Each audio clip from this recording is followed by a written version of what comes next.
Chers internautes du Guépard.net, bonjour. C'est un joie immense pour moi de recevoir René Naba, qui n'accepte pas qu'on l'appelle monsieur. René Naba est un ancien correspondant de guerre de l'AFP dans le monde arabo-musulman, surtout principalement en Moyen-Orient, si je ne me trompe pas. Alors, René Naba est le consultant du Guépard.net sur tout ce qui concerne les questions internationales. C'est son domaine qu'il connaît très bien et vous vous en rendrez compte très bientôt. Alors aujourd'hui, notre émission a pour objectif de parler un peu, de permettre à René Naba de donner sa lecture de cette décision française consistant à retirer l'armée française au Mali. Alors, sans plus tarder, je veux demander à René Naba de nous dire quelle lecture fait-il de cette décision du président Macron de retirer l'armée française au Mali. Disons que c'est une décision à plusieurs niveaux. Je vais essayer d'être pédagogique parce que c'est très complexe. Ça joue pour des considérations de politique intérieure, de politique internationale, de la situation, l'équation personnelle électoralement d'Emmanuel Macron, du passif français en Afrique. Donc ça va mettre en cause beaucoup de choses. La première chose, d'une manière sous-jacente dont on ne parlera jamais, cette décision brutale, c'est pour éviter que les djihadistes du Mali, ou au Mali, parce qu'ils sont pluriels et complexes, les djihadistes au Mali ne s'intronisent pas comme des grands électeurs de la prochaine consultation électorale présidentielle française en 2022. La compétition est très serrée et pour l'instant, il y a deux candidats qui émergent, Emmanuel Macron et Marine Le Pen.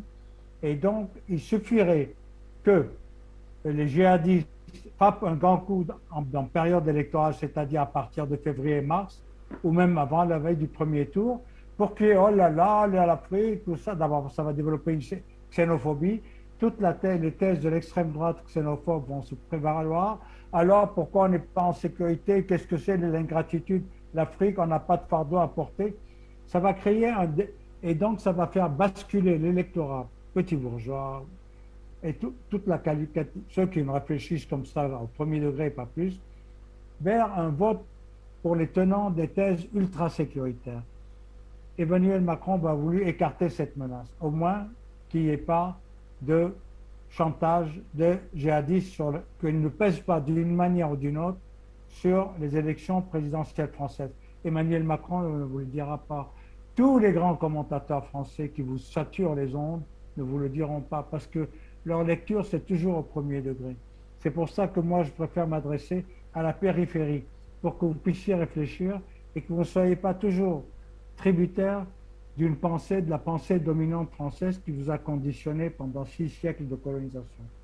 Donc, le premier motif sous-jacent, c'est d'écarter, ôter toute possibilité aux djihadistes au Mali d'être les grands électeurs de la consultation électorale, des élections présidentielles françaises de 2022. Ça, vous l'entendrez nulle part ailleurs. Donc, des grands électeurs indirects par, si j'ai bien compris, quand ils feront des mouvements et que des Français tombent, ça donnerait des arguments à Marine Le Pen éventuellement pour un peu affaiblir Emmanuel Macron. Oui, ensuite. Donc, c'est pour vous dire à tel point la friabilité de la vie politique française. Il suffit d'un attentat pour changer le cours des élections. Alors que la Ve République, le socle de la Ve République était reposé sur un duopole, les gaullistes et les socialistes, de Gaulle, puis Pompidou, puis Chirac ont gouverné pendant 30 ans, Mitterrand 15 ans, et Hollande après, et donc maintenant, ils sont tous en voie d'évanescence. Les deux seuls partis qui émergent, c'est le Front National, c'est-à-dire le représentant du courant vichiste de Pétain que De Gaulle a combattu. C'est une défaite historique pour De Gaulle que le Front National ait des taux aussi élevés. Et actuellement, un transfuge des socialistes, en même temps Macron. Cela de considération électorale. Deuxièmement, Oui. Il faudrait faire une lecture très précise. Serval, puis Sanguiri, puis après Barkhane sont intervenus au Mali en 2011 après l'intervention d'Ansareddine, l'invasion d'Ansareddine dans le nord Mali. Et lorsque Serval a été ordonné par Hollande, c'était, je pèse bien mes mots, la première intervention directe de la France en solitaire dans son pré-carré africain depuis la fin de la guerre d'Algérie. La fin de la guerre d'Algérie en 1960 et Serval, c'était 40 ans après, en 2011. C'était la première, donc c'était le test de la capacité de la France à se comporter en tant que grande puissance dans sa zone d'action privilégiée. Auparavant, il y a 20 ans avant Serval, il y a eu Kolwezi, une opération de parachutiste sous Giscard d'Estaing. Il est intervenu au Congo-Kinshasa. C'était une opération de police, il a liquidé les gens et il a consolidé le pouvoir du Congo-Kinshasa. Mobutu à l'époque, peut-être. Pardon? Mobutu à l'époque. Oui. Bien sûr, mais c'est un détail. Et bizarre, c'était Bourguiba réclamait l'autonomie, la récupération de la base de Bizerte. De Gaulle lui a envoyé les bombardiers, ils ont tué. Et la Suez, c'était une opération franco-anglaise. Mais Serval, c'était français 100%.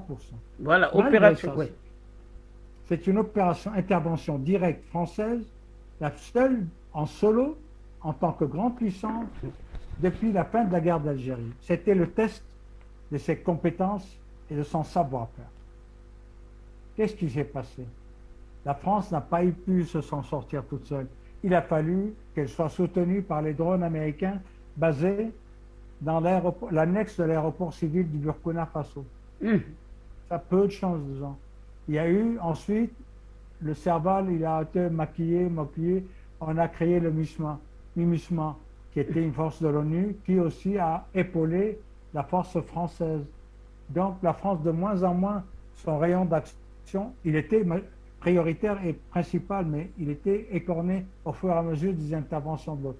Il y a eu des troupes africaines, le Tchad est intervenu, d'autres pays occidentaux sont intervenus, de l'Union européenne, de l'ONU pour l'aider. Même la protection des bases de l'ONU et françaises dans le nord du Mali a été confiée à des Israéliens. 40 bases françaises, européennes, onusiennes dans le septentrion Mali. La protection de ces bases-là a été confiée aux Israéliens. Donc, la France, qui était grande puissance, elle marchait avec des béquilles. En plus, elle n'avait pas les moyens parce qu'il y avait le plan Vigipirate. Le plan Vigipirate coûtait 300 000 $ par jour. Sur l'ensemble de l'année, ça faisait 3 milliards. Sur 10 ans, 30 milliards. Donc, ça a épuisé le budget français. À cela s'ajoutent les coûts de l'opération de la pandémie du Covid, plusieurs milliards qu'on a injectés, plus les guerres en Libye et en Syrie. La France est à bord de l'apoplexie financière. Donc, la décision, au-delà des considérations électorales, la décision de la France de mettre un thème à une intervention directe dans le Barkhane pour l'enrober dans une opération collégiale, que ce soit des Européens ou l'ONU, pour prendre en charge, pour partager les fardeaux, marque l'essoufflement, je dis bien l'essoufflement d'une grande puissance dans son précaré africain. La France n'est plus une grande puissance. Ça, c'est la preuve que la France n'est plus... C'est vrai, elle a encore la bombe atomique. C'est vrai qu'elle a l'aviation, l'armée de terre, les porte-avions, elle a tout. C'est le seul pays de l'Union européenne qui a la bombe atomique et une flotte navale, des aéroports, des porte-avions. Porte-avions, ce qui n'est pas le cas de l'Allemagne, qui était interdit. Mais elle n'a pas pu tenir au-delà. Ça coûte cher, les interventions. Alors, 300 000 d'euros par jour de frais des heures supplémentaires, les frais de matériel, les frais de nourriture, les déploiements et tout. Et en plus, il y a eu pas mal de morts, des otages, il n'a pas eu payé des rançons.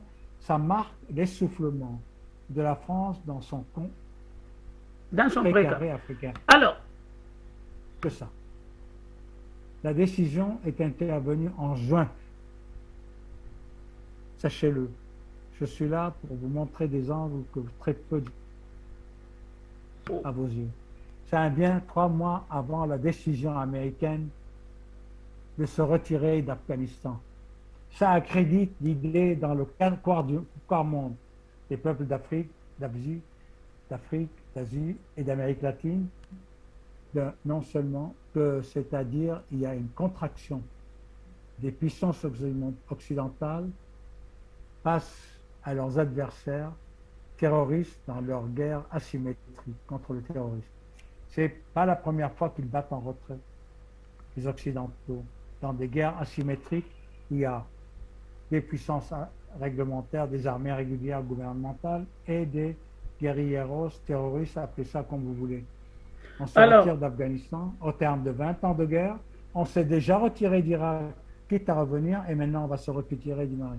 C'est déjà un début de la fin de la majesté impériale de l'Occident dans la gestion des affaires du monde. Prenez date de ces décisions. L'année 2021 est une année charnière. Voilà ce que j'ai voulu vous dire en peu de mots.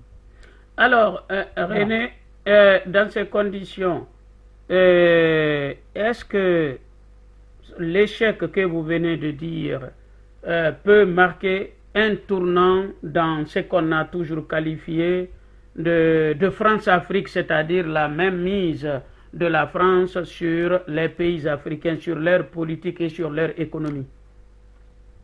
Ça dépend de 2 facteurs. Que les Africains prennent conscience des bouleversements qui sont en train de s'opérer, et ma fonction dans ces interviews que me fait l'honneur de Guéparnet, c'est d'éclairer leur lecture des événements. La France se retire pour diverses raisons. Il y a un essoufflement, j'ai dit le coût de Barkhane, le coût humain, les échéances électorales, mais il y a pire que ça. La France est le seul grand pays membre permanent de l'ONU qui n'a pas développé un vaccin contre le Covid. Il est tributaire d'achats de Covid des autres puissances étrangères. La Chine a développé un vaccin, la Russie a développé un vaccin, les Anglais ont développé un vaccin, les Américains ont développé un vaccin. La France, malgré l'Institut Pasteur et tout ce que vous voulez, n'a pas pu développer un vaccin. Elle a été tributaire pour s'immuniser des achats massifs de vaccins des autres puissances, donc avec des devises, et même les achats de masse. Premièrement. Donc c'est la grande vaincue, la France, de la pandémie du Covid. Elle est la grande vaincue de la guerre de Syrie. Elle est affinitaire maintenant, elle n'a plus aucun rôle. La grande vaincue de la guerre de Libye. La grande vaincue de la mondialisation, parce qu'elle a tellement délocalisé que Macron, en pleine pandémie, il a dit on va revenir vers le marché intérieur plutôt que de délocaliser pour redonner un tissu industriel sa consistance. Quatrièmement, cinquièmement, c'est la grande vaincue de l'Union européenne. Au départ, la France était membre fondateur de l'Union européenne. Les affaires européennes étaient traitées à 50%, 60% dans la langue française. 70 ans plus tard, la France est vaincue par l'Allemagne qui est le moteur de l'Union européenne, et c'est la langue anglaise qui a supplanté le français dans la gestion de la bureaucratie européenne, quand bien même l'Angleterre s'est retirée de l'Union européenne. Donc c'est une grande vaincue sur tous les lieux. Ça, sachez-le. Et donc, pour vous, il y a une vulnérabilité, c'est que vous continuez à penser que les formules d'avance sont toujours rentables avec les djembés, les mallettes, vous êtes assumé vos propres destins. Il n'y a pas que la France. Déjà, la Chine a supplanté la France et le Royaume-Uni, et c'est une des conséquences indirectes du retrait précipité de la France, qui est une mauvaise manière pour le Mali, cette brutalité, c'est que la Russie est en train de prendre le vide comblé, laissé par la France.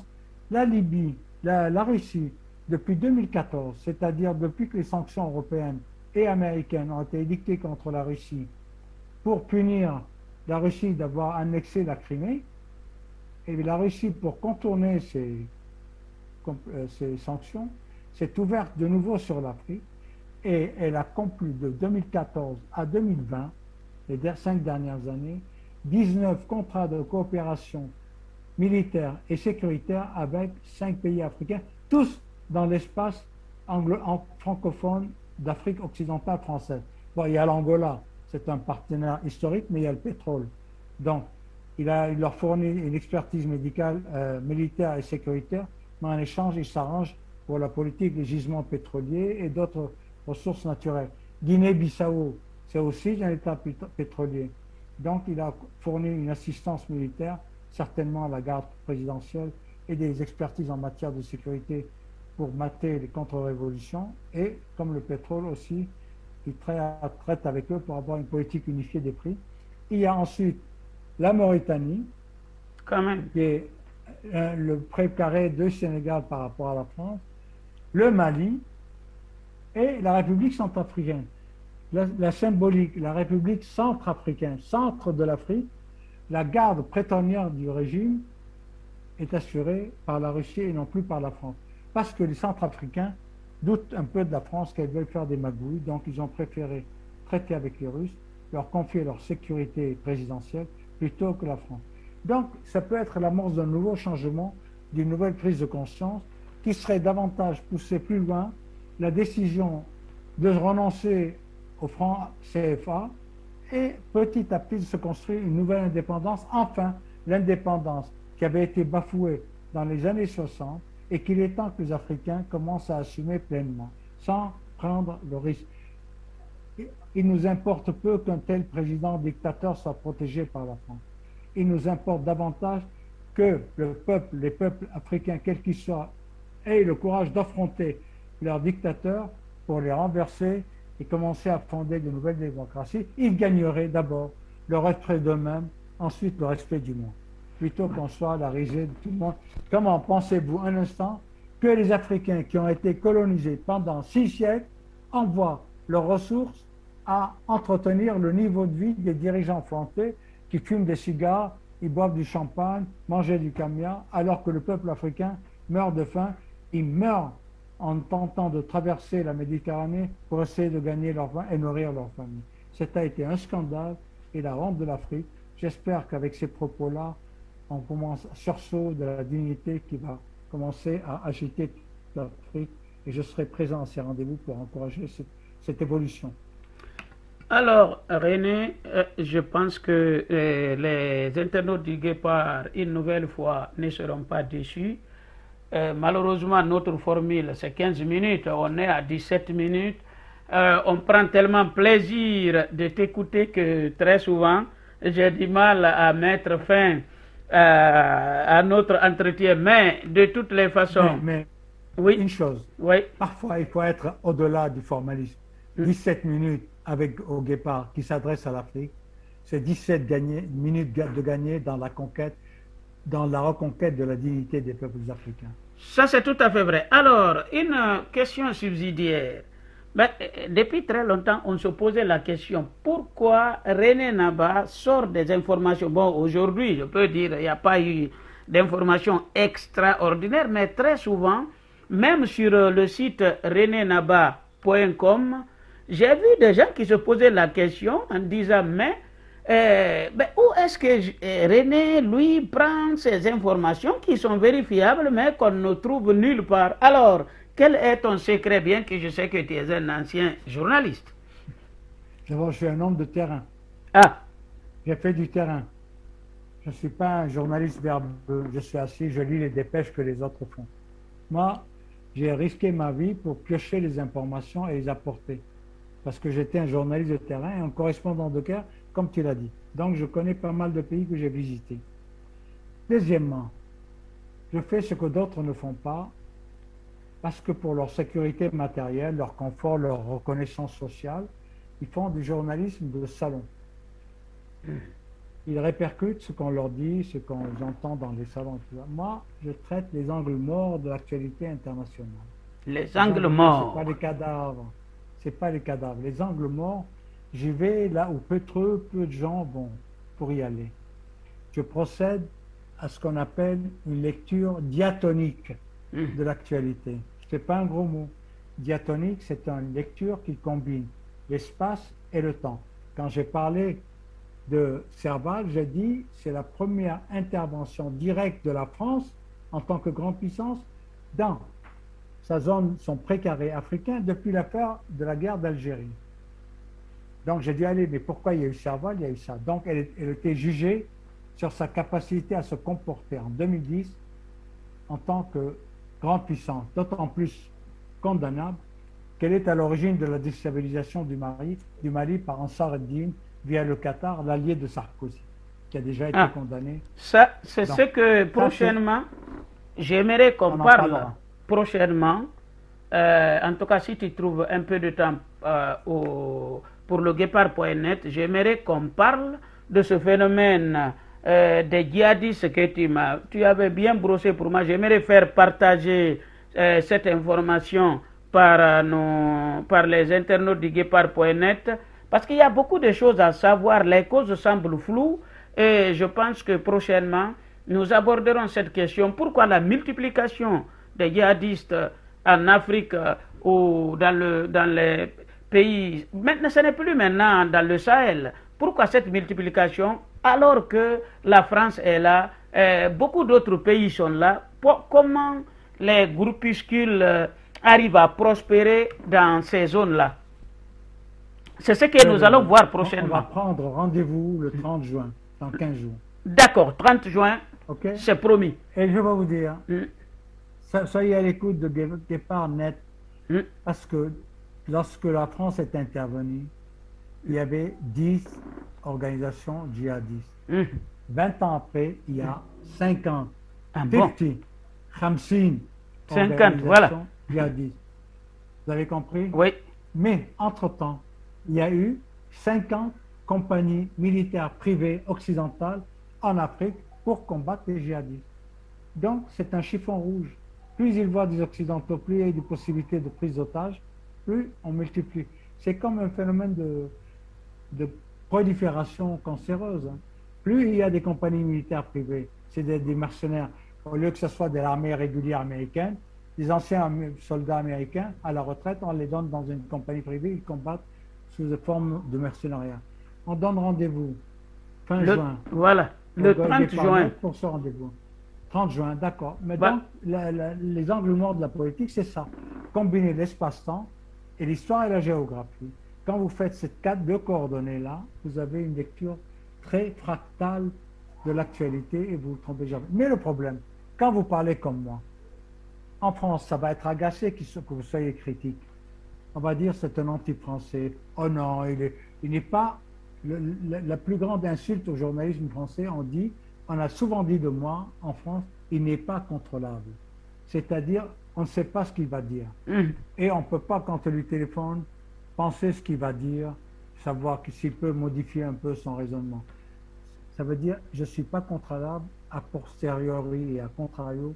Beaucoup de journalistes sont contrôlables en France, c'est-à-dire qu'ils écoutent la voix de leur maître, ce qui ne sera jamais le cas dans les conversations, les rendez-vous bimensuels de René Nabar avec Ibrahima Makara, Souri Makanera, à Guépard.net. Rendez-vous à la fin du mois de juin ou début juillet, à votre convenance. Merci beaucoup René Naba. Donc le rendez-vous est pris devant public fin juin, début juillet, plus tard. Nous allons avoir cet entretien qui me semble être très très intéressant parce qu'il y a beaucoup d'informations à divulguer. Merci René Naba et à très bientôt. À très bientôt, au revoir. Merci beaucoup. Alors, chers internautes, c'est ici que prend fin notre entretien et comme l'a si bien dit René Naba, le 30 juin ou en tout cas la première semaine du juillet, nous reviendrons très largement sur ce phénomène djihadiste qui est dans le Sahel. Merci beaucoup et à très bientôt.